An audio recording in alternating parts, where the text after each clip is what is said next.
I've been on this website for a long time. Like, almost 2 decades long time. And over the years, I've seen many channels be given a YouTube play button, either to reward 100,000 subscribers, 1,000,000 subscribers, or even 10 million subscribers. I even remember when the play buttons used to look like this before they updated them to look like this. And in that time, I always had the thought in my head, man, it'd be cool to have one of those. You know, it's essentially an award. It marks a significant achievement, so that would be cool to have. Of course, for the longest time, my channel was never that big. I remember posting the first 4 Marvel retrospectives to get, 100 views apiece, maybe less. It wasn't until 2022 that things started picking up. The Marvel videos started taking off, and I was thankfully on the ball to get the Transformers retrospective out amidst the surge, which is great for me because that means over 1 million people have seen a video of me talking about Transformers for an ungodly amount of time. And that's awesome. Egg on your face. I think. I don't know.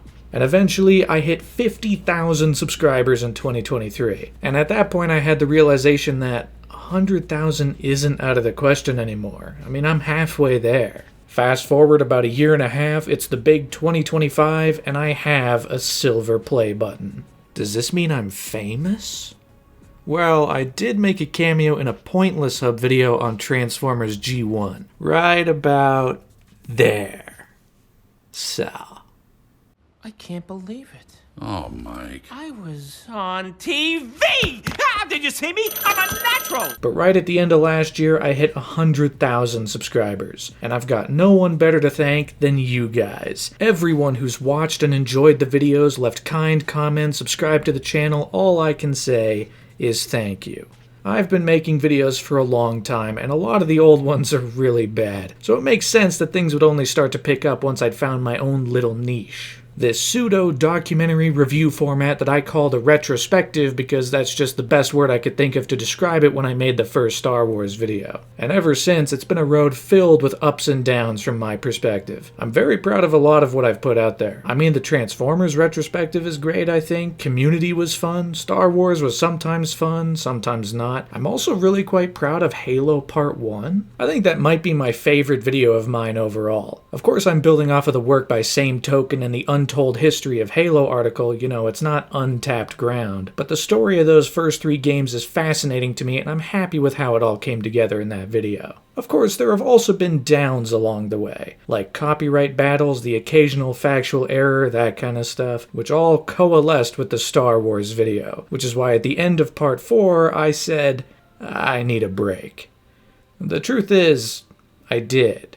I needed to take a minute and kind of ground myself again. That particular line in Part 4 was actually recorded in November of last year, when I still expected Part 3 and 4 to come out a lot sooner than they did. And because of how bad the copyright battle was, I couldn't upload an updated version of Part 4 without it getting blocked. So I had to live with the outdated version, unfortunately. But I did take that break. It mostly happened between the release of Parts 2 and 3, since Part 3 took a lot longer than expected. But now that those videos are out and about, I'm back on the saddle to head into 2025. Now, the fact that I wasn't able to reveal the topic at the end of the last video is part of why we're here. A different video to tease the next retrospective. Of course, if you didn't know, I tease every retrospective at the end of the last one, either at the end of the single video or at the end of the series. I always say what's coming next, so if you didn't know that, now you do.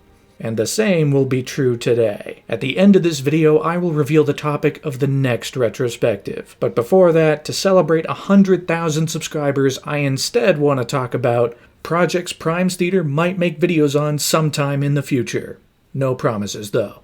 On one hand, there are follow-ups that I can do, namely Transformers Part 5, which I can say is a guarantee. Like, there's no question I'm going to want to talk about Transformers some more. I don't know when, but we got Rise of the Beast, Transformers 1, Earthspark, maybe even some of the new comic run, who knows? Talking about Transformers is fun, so I'll definitely be jumping back into that sandbox at some point. Mission Impossible will likely get a follow-up, seeing as the Final Reckoning might be the last one, or like, kind of the last one? I don't know, we'll find out. I'll probably talk about Andor Season 2 at some point. Maybe not right when it wraps up, but I'll want to complete that story after having covered Season 1. And then there's one that I've been thinking of tackling for a long time.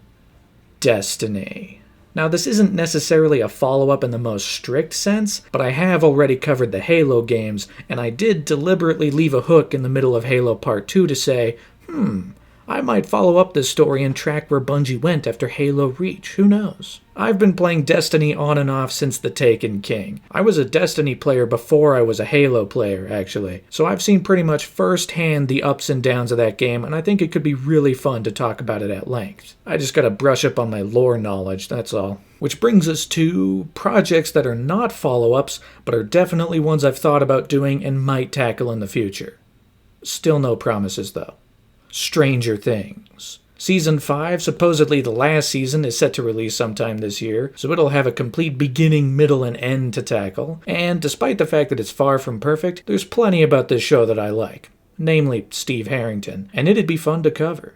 Pirates of the Caribbean. These are an interesting set of movies, though I might pass on covering 4 and 5 and just stick with the trilogy. You know, they're huge blockbuster event movies with insane budgets and insane effects. Quite spectacular for the time and even for today, so. The only hurdle is that after dealing with the Disney copyright machine on Star Wars, I'm not in a rush to tackle another Disney franchise right away. But I might circle back to it at some point. Fast and Furious. This one would just be fun. I mean, these movies are really a blast, especially once they get into a groove after Fast 5. F9, or as I like to call it, F9, was probably one of the most fun times I've ever had watching a movie. It's so ridiculous, it's so over the top, and it's awesome.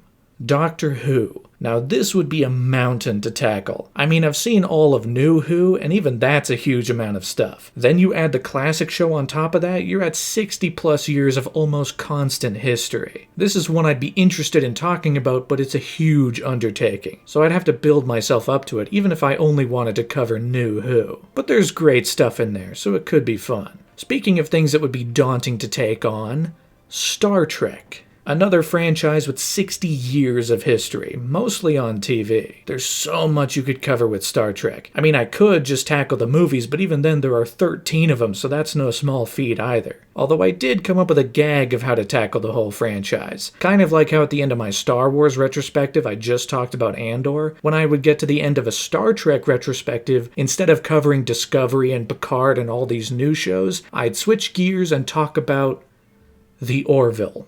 It's not actually a Star Trek show, but it's a really good Star Trek show. It's awesome. Speaking of shows that are awesome, Severance. Now, we're still in the midst of Season 2 as I'm making this, but this show is so good. Depending on how it shakes out over time, I'd probably really enjoy talking about it. Of course, we're still living it, so this is a ways off. We gotta get to the end before I can go back to the start, if that makes any sense.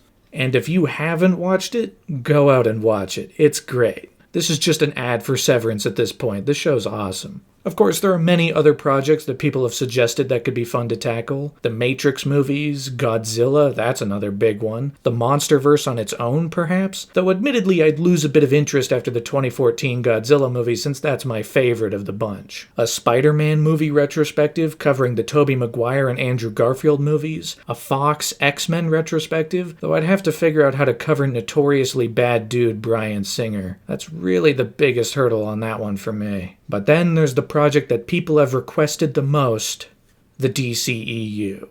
Now, it makes sense. I've covered the MCU, I've covered the Dark Knight trilogy, I've kind of orbited around the DCEU without diving in completely. There are a few hurdles I'd have to jump, like the fact that there isn't really a cohesive story to the whole universe, unlike the MCU, and it kind of peters out after a while. There are interesting things to talk about, like how the universe they wanted to make and the one they eventually did are so completely different. But the biggest hurdle for me comes in the fact that I'm not a huge fan of some of these movies.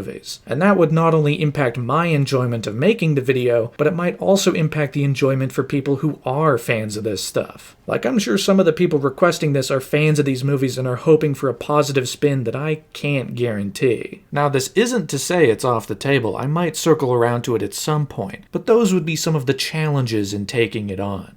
Either way, as you can see, there are plenty of projects I might want to tackle, and this list might morph and shrink and grow over time, and I cannot stress enough how much none of this is a guarantee. But I have ideas to carry us into the future, which then begs the ultimate question. The question I'm sure some of you are dying to know. What's next?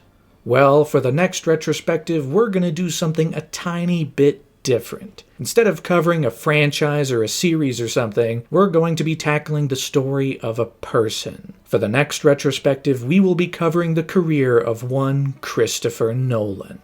Does this mean I'm talking about the Dark Knight trilogy again? Yes, that will be part of it. I'm not going to skip him over. I'll probably talk about him a lot less than I did before, but I can still find new angles to tackle those movies specifically through the lens of how it impacted Nolan's career. But other than that, there are a bunch of other movies that I'm really excited to dive into and talk about. Maybe I'll even get a grasp on whatever the hell is going on in Tenet. Who knows? And if you want the occasional update about that video and any future videos really, follow me on Twitter. I know Twitter is a hell site filled with Nazis now, but I'll sometimes pop on with updates about upcoming videos and stuff like that. I even have a second channel, Galvatron Loves Watching Movies on His Phone, where I'll post, I don't know, whatever I feel like, really.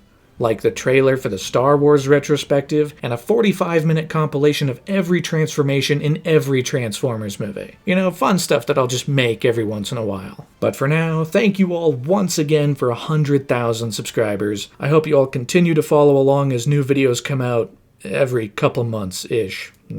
Now I'm heading back into the trenches to cover Christopher Nolan. You might even call it an odyssey. But you don't have to, it's fine. Until then, this will be the end of this video, and I will see you guys later.